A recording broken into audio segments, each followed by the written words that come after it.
I'm Alan Spears with Occupy Democrat, and today marks a rather momentous occasion as Donald Trump is returning to Capitol Hill for the first time since inciting the January 6th riots and attack on our Capitol. Now let's be very clear, Trump is directly responsible for the attacks not only on our Capitol, but the assault on our democratic ways and values. This man has caused untold damage to our way of living, and it will take years, if not decades, to fully recover from the damage he has relentlessly inflicted on all of us. Now, I actually have several clips today to show you and to kind of give you an update and some insight into what's going on Capitol Hill and how some people are responding. Now, in this first clip of the Republicans' reactions that I'll be showing you, you might expect them to have a bit of a mixed reaction or mixed emotions to Trump returning to Capitol Hill. After all, the January 6th riots were directly targeting members of Congress and people like Mike Pence, Republicans who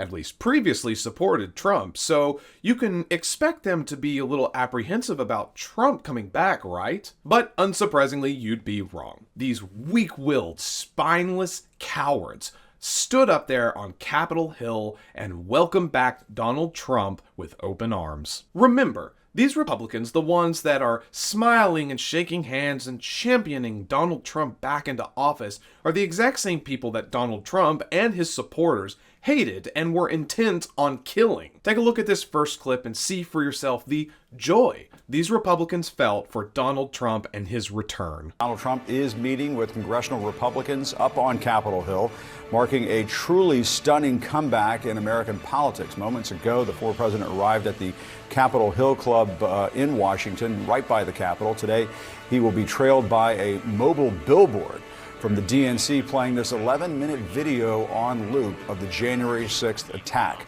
Today's visit is apparently the first time Trump has stepped foot on the Hill since sending a mob of his supporters to fight like hell, as he said it, on January 6th. Here's how Republican lawmakers reacted in the immediate aftermath of that assault on democracy. Take a look.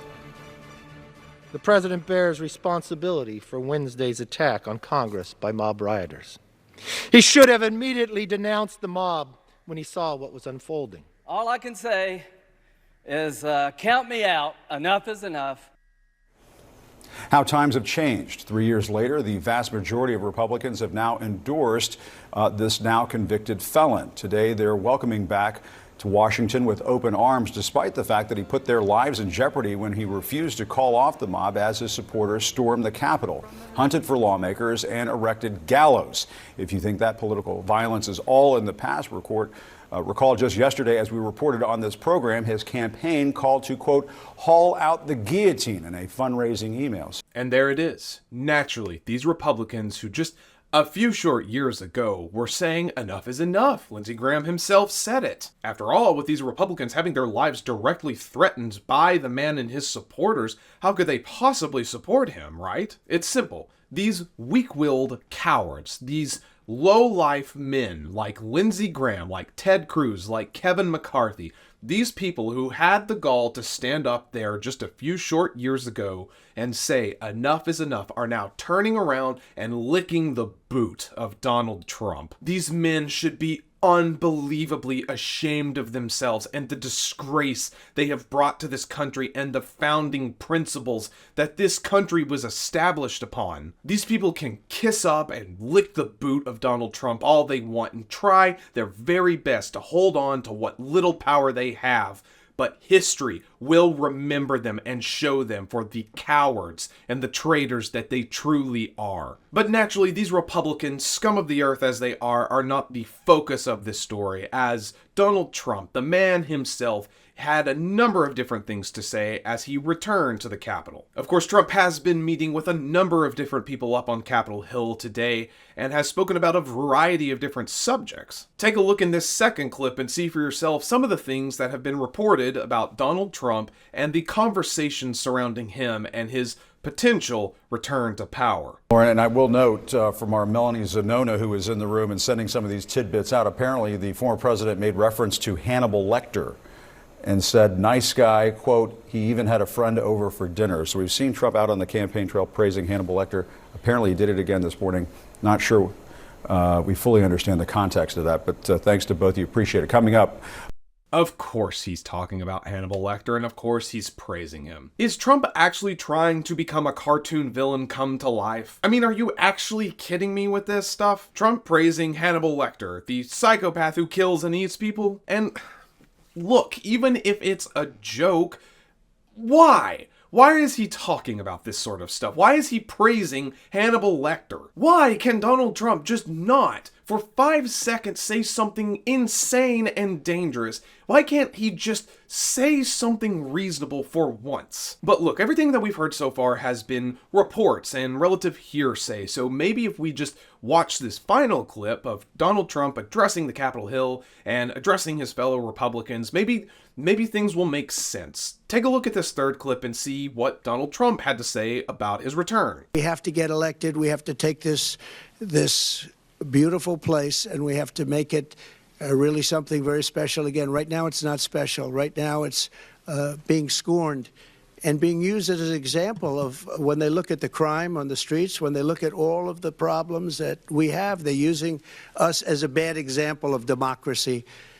And they're getting away with murder, and we're not going to let it happen. So I just want to thank you for coming, and I want to thank everybody here. You're all either elected or you're going to be elected again and reelected, and I'm with every... What the actual hell is he saying? Okay, let's just rein it in for a moment. What he said was just gibberish. It was nonsense. It was a word salad. I cannot for the life of me understand what he was speaking about. So he wants to get reelected. We knew that, and he wants to take this beautiful place and make it something special. I don't know what he's talking about. I don't know if he's talking about the White House, if he's talking about Capitol Hill, if he's talking about our country, if he's just talking about the room he's standing in. I genuinely don't understand how these Republicans and Trump can sit there and talk about President Biden. Oh, well, he's showing signs of mental decline when Trump is literally right there speaking like nonsense. He sounds like a baby making noises. And then he goes on to say that it's being scorned, that there's crime. When they look at the crime, it's sad.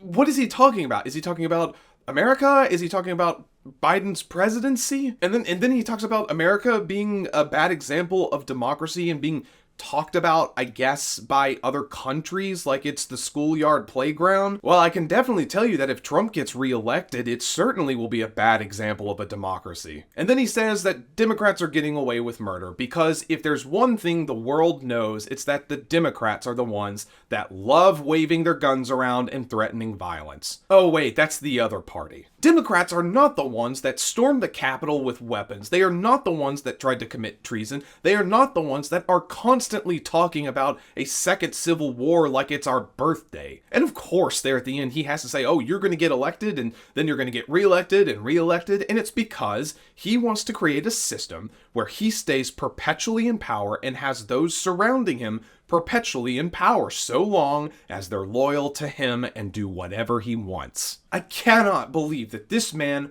was president at one time and has a decent shot at least of becoming the president again. This man is insane. You do not need to look at policies. You don't need to take my word for it or anyone else's word for it. Watch just a minute-long clip of him talking uninterrupted and you can see it plain as day. He has zero idea as to what he's talking about. He has no plan, no strategy, no ideas for this country other than how he can get rich off of it. It is embarrassing and shameful that the Republican Party has sank so incredibly low and allowed this man to run them and this country into the ground. These absolute fools allowed a man who incited violence and directly threatened them back into a position of influence and power. And rather than trying to stand up to him and rather than trying to present a better alternative that embodied Republican ideals, they just bent the knee. They just let this man walk right over them and do whatever he wanted. And here we are once again with Donald Trump spearheading a direct threat to our democracy. Donald Trump is so incredibly dangerous, not because he's a genius or some grand strategist or tactician working his way through the system of power to get ultimate authority, but because he's an idiot, but a narcissistic, ego-driven idiot. He will just say and do whatever he needs to get the most money and the most power out of this, and he doesn't care if it torches this country to the ground as long as he got what was his. It is exactly moments like these that demonstrate the danger that Trump and these impotent Republicans present to this country, and why it is so incredibly important for all of you to vote this November. Do not let Donald Trump or any of these lunatics at his side back into a position of power. It will be all of our undoing.